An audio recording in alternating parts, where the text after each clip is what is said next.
Monday Health Minutes, sponsored by Valley Health.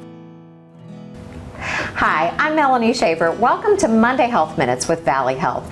We had a conversation last week with Dr. Scott Murphy about dementia, what it is, how it's described. Well, today we're going to continue that conversation and talk about what we can do to prevent this diagnosis for ourselves. So thanks for staying with us and giving us more explanation.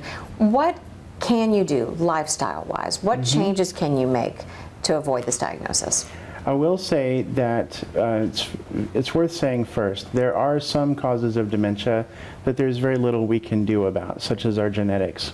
And so if there's a family history of certain types of dementia, then we may or may not receive the genetics of that type of dementia. And even if we did, it is still up in the air and not very predictable as to whether we'll develop it ultimately. But there are a few things that are well within our control. That's the part we want to talk about. That's the part we want to talk about. Yeah, that's yes. encouraging. So one of the biggest factors is overall health status, and this includes lifestyle factors such as good nutrition. Certain types of diet have been very strongly associated with reduced risk of dementia, such as the Mediterranean diet. You may have heard of that. Increased exercise. Taking daily walks, getting in those 10,000 steps, those can reduce the likelihood of developing dementia by as much as 50%. And that's a substantial decrease in the outcome. And particularly for those who have struggled with cardiovascular health, who have a family background of dementia, it's incredibly important to take those preventative measures and make sure we're getting the right nutrition and maintaining control over our general health and getting that exercise in there. Yeah, 50% is motivation to at least do your best. Let's talk a little bit about the dietary changes too, because you mentioned Mediterranean diet, a lot of vegetables, a lot of lean meats, but there's also been some studies about dairy and whether that's good or bad for dementia. Sure.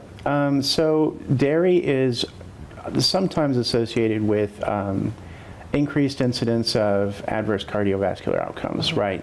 Just as with meats, any source of fat or any sort of high-calorie sources in the diet can be associated with that. So there have been good associations with more of a vegan-type diet, although even there, too, you have to be careful and watch for any sort of nutritional deficiencies. So. Moderation the key? Moderation is the key. Well, all right, so just be healthy and move. That's really always encouraging. You know, that's parts in control. I would like to add a third to that, which is to avoid smoking, because again, it is one of the biggest risk factors for overall cardiovascular health. And it's a preventable cause too. So it is. Making an attempt to move more, eat right, and not smoke. Those are kind of our big three. Yeah, to keep yourself from going down the dementia path. At least do what you can. Well, let's talk about effective treatments. There's all kinds of different medications out there that can help manage. Sure.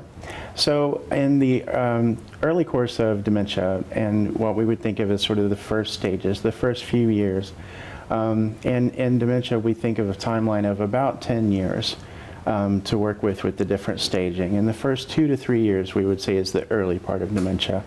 There are medications called cholinesterase inhibitors. An example of this would be Aricept or donepezil. What it does is to increase the available choline in the brain. Choline is important for memory formation and for cognitive processing. And so this medication, there's no evidence of this medication affecting the long-term course of the disease, but it can provide some short-term benefits in terms of improving day-to-day life. It may increase cognitive scores by a few points, and it works until it doesn't. Okay, so it's not a disease, it's not a prognosis-altering medication. It is more of a symptomatic treatment that can work in the short term. Later in the course of dementia, medicine like memantine can help, and that one targets a different receptor in the brain. It's an NMDA antagonist. And to some extent, well, there's no evidence of it helping much in the early stages of dementia, but for more advanced cases, the last few years of a dementia, it can provide some modest benefit. And all of these medicines, they provide some modest benefit overall. And little things matter. So even if it's just having a few more focused conversations and having a little less forgetfulness day to day, those kinds of things are a good outcome. All right, Dr. Murphy, thank you so much. We could talk about this for weeks on end, I think, as it affects so many families, but we appreciate you sharing your insight with us today. You're welcome. Thanks for checking in for Monday Health Minutes.